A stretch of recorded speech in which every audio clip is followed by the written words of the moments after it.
Israel has deported 2 foreign activists who had been abducted from a Gaza-bound flotilla in international waters. The Ministry of Foreign Affairs says Saif Abu Keshek, a Spanish national of Palestinian origin, and Brazilian Thiago Avila were among dozens of activists sailing with the flotilla when it was intercepted by the Israeli Navy off the coast of the Greek island of Crete on April 30th.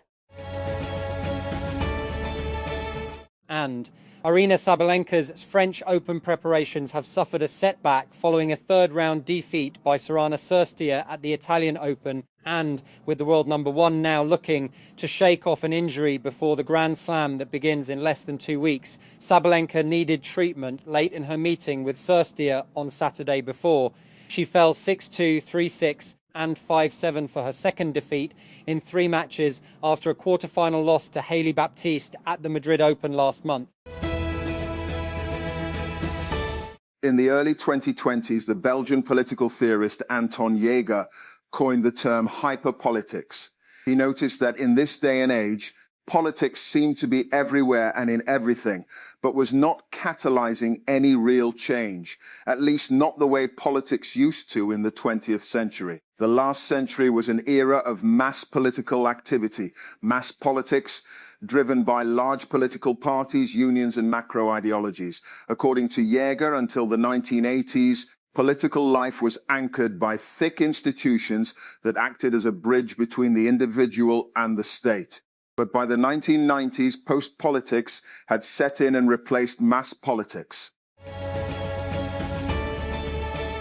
Sean Strickland has won the Ultimate Fighting Championship's 185-pound championship for the second time in his career, defeating Khamzat Chimaev via split decision in a bout that never rose to the level of vitriol and threats of violence outside the cage that both fighters engaged in advance of the main event of UFC 328. Strickland won 2 scorecards 48-47, while Chimaev took the third scorecard at 48-47 in front of a crowd of 17,783 fans at the Prudential Center on Saturday. The cruise ship hit by a deadly hantavirus outbreak has arrived near the port of Granadilla in Tenerife in the Canary Islands. The Dutch-flagged MV Hondius arrived at the Spanish port early on Sunday, escorted by a civil guard vessel, according to data from the maritime tracking service Vessel Finder.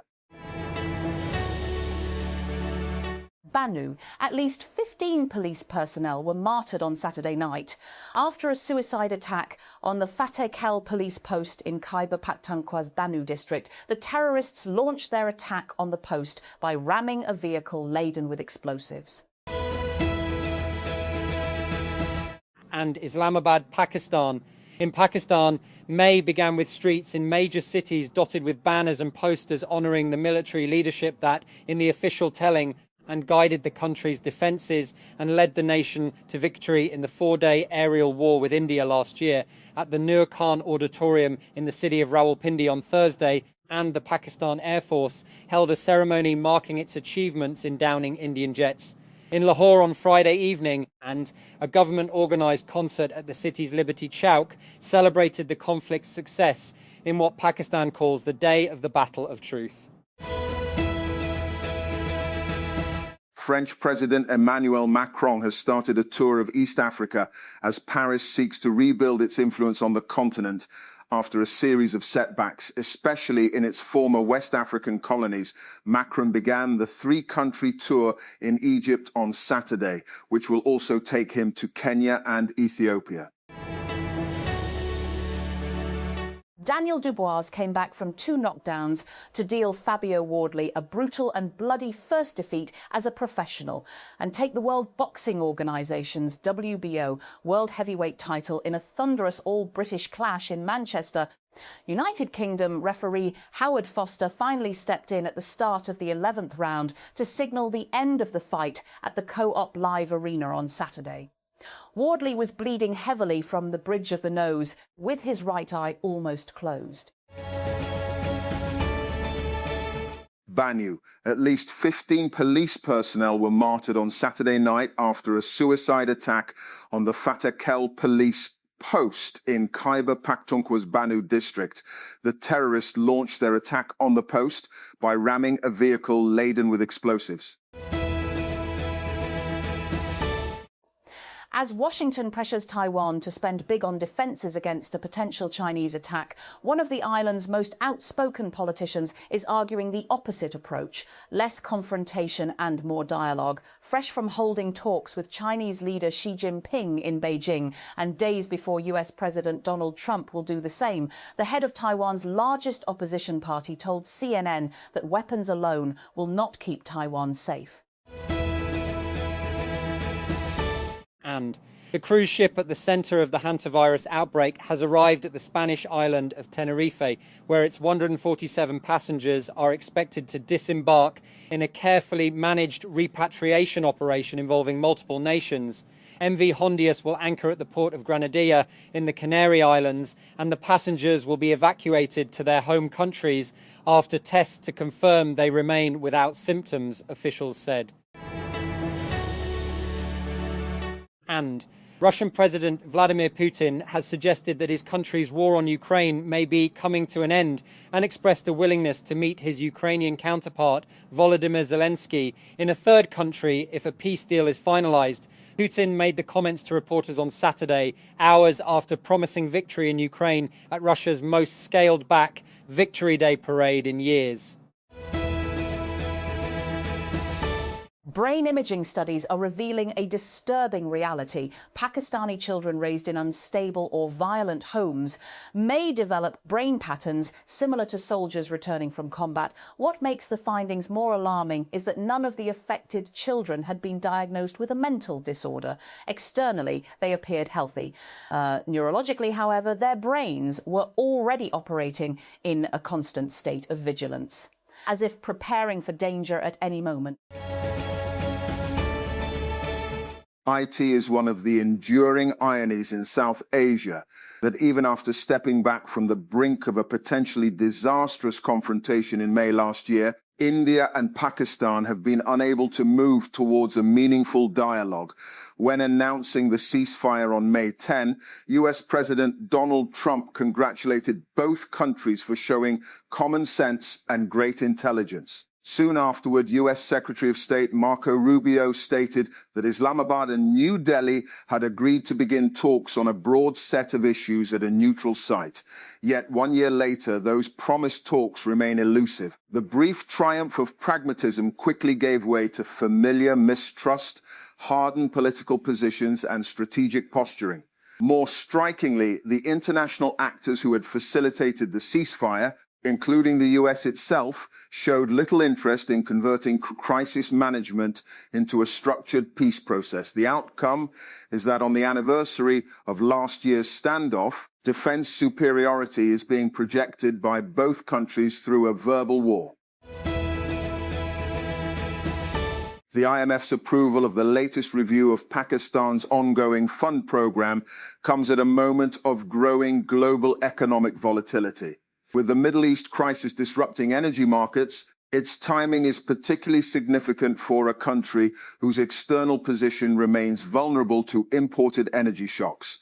For Pakistan, whose balance of payments position depends heavily on external financing and remittance stability, the new tranche offers some respite. The approval of the review was not in doubt. It was just a matter of time, as Islamabad remains broadly on track under the program. However, it did not come automatically. The government reportedly accepted a dozen new conditions, pledging adherence to pre-war targets to keep economic stabilization efforts on track. A year after the 4-day military confrontation between India and Pakistan, it is time for introspection to develop a better understanding of what led India to commit this blatant act of aggression and to draw lessons that can be applied to handling future crises of this sort. First, let's figure out why India attacked several non-military sites in Pakistan on May 7, killing 31 civilians. Prima facie, it wanted to avenge the April 22 terrorist attack on tourists in Pahalgam in Indian-occupied Kashmir. In a knee-jerk reaction, India blamed Pakistan. The latter condemned the incident and called for an impartial investigation. India expected the world to accept its allegations against Pakistan, with no questions asked. But to its surprise, not one country endorsed its allegations. For over 2 decades since 9/11, India has sold a flawed narrative to the world that Pakistan was the epicenter of terrorism. That lie now stood exposed. US authorities are investigating the cause of an explosion on board a boat that injured 11 people in Miami, southern Florida. Miami-Dade Fire Rescue Battalion Chief Juan Arias told reporters that emergency crews responded to reports of a possible boat explosion at Haulover Sandbar, a popular tourist location. The week of May 6, May 10 marks the first anniversary of the 5-day military conflict between Pakistan and India. The conflict was sparked by the April 22 Pahalgam attack on tourists in India-occupied Kashmir, which New Delhi, without evidence, linked to Pakistan. A ceremony to mark 1 year since Pakistan's victory in last year's conflict with India is underway at General Headquarters GHQ in Rawalpindi. The conflict with India, starting from the April 20 Sukan Pahalgam attack to the end of Operation Bunyanam Mahsus, with a ceasefire between the two countries on May 10, has been called Marka-i-Haq, Battle of Truth, by the state. And as the war in Iran enters its 3rd month, it's providing a window for China into how US military capabilities work under fire, and a useful reminder that on any faith battlefield, the adversary always has a big say in the outcome. CNN spoke with a range of experts in China, Taiwan and elsewhere about how the last 2 months of fighting in and around the Persian Gulf can inform what might happen in any possible conflict that would pit Beijing against Washington. Rules abscondence alone cannot be treated as proof of guilt. Acquits murder convict after 20 years, Islamabad. The Supreme Court acquitted a murder convict who had been sentenced to life imprisonment, while citing the well-recognized principle that it is better to err in acquittal than in conviction. And questions seriousness of American diplomacy amid naval flare-ups. CIA report claims Tehran can withstand blockade for months. Bahrain arrests over 40 pro-IRGC individuals. UK deploys warship to Mideast with eye on potential Hormuz mission. Israel continues strikes in Lebanon and targets highway south of Beirut, Tehran, Washington, Beirut. Iran questioned the seriousness of American diplomacy on Saturday in the wake of renewed naval clashes in the Gulf, and while keeping Washington waiting for a response to its latest negotiating position. Pakistan-India ties still trapped by Delhi's intransigence, US failure to create political process after ceasefire. Islamabad's institutional coherence shattered New Delhi's illusions it was dealing with weak neighbour. Water war takes centre stage as Indus Treaty remains unilaterally held in abeyance. The fighting lasted barely 90 hours, but the political consequences have proved far more durable. Almost a month after the first passenger died of the hantavirus on board the MV Hondius cruise ship, it is finally approaching Tenerife in the Canary Islands. Intensive preparations have been underway to receive the ship in the port of Granadilla and help more than 100 people onto shore to be repatriated. And it's an age-old question, are you a cat person or a dog person? In East Asia, it seems more and more people these days are team cat. And India's internet users already rely heavily on voice notes, voice search and multilingual messaging. Turning those habits into a scalable AI business, however, remains difficult because of the country's linguistic complexity and mixed language usage and uneven monetization patterns. Whisperflow is betting the opportunity is worth the challenge.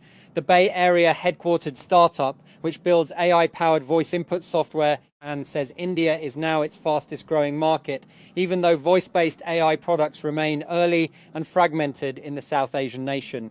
That growth has pushed Whisperflow to expand more aggressively for Indian users and, beginning with Hinglish, a hybrid mix of Hindi and English commonly spoken by locals.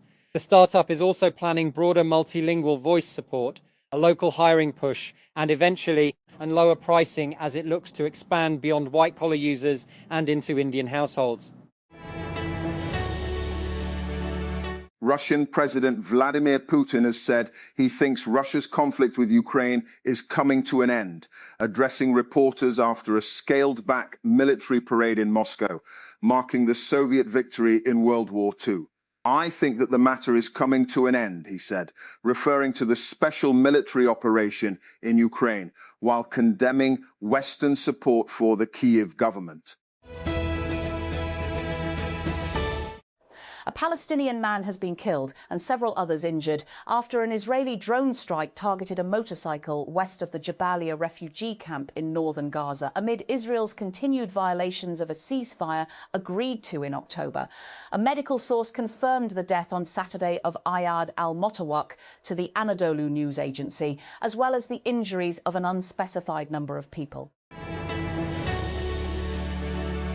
Brazilian Supreme Court Justice Alexandra de Moraes has barred the implementation of a law that could dramatically reduce the prison sentence of former President Jair Bolsonaro for involvement in a coup plot after his loss in the 2022 election. De Moraes ordered the law's suspension on Saturday until the Supreme Court can convene a full hearing to consider appeals challenging its constitutionality.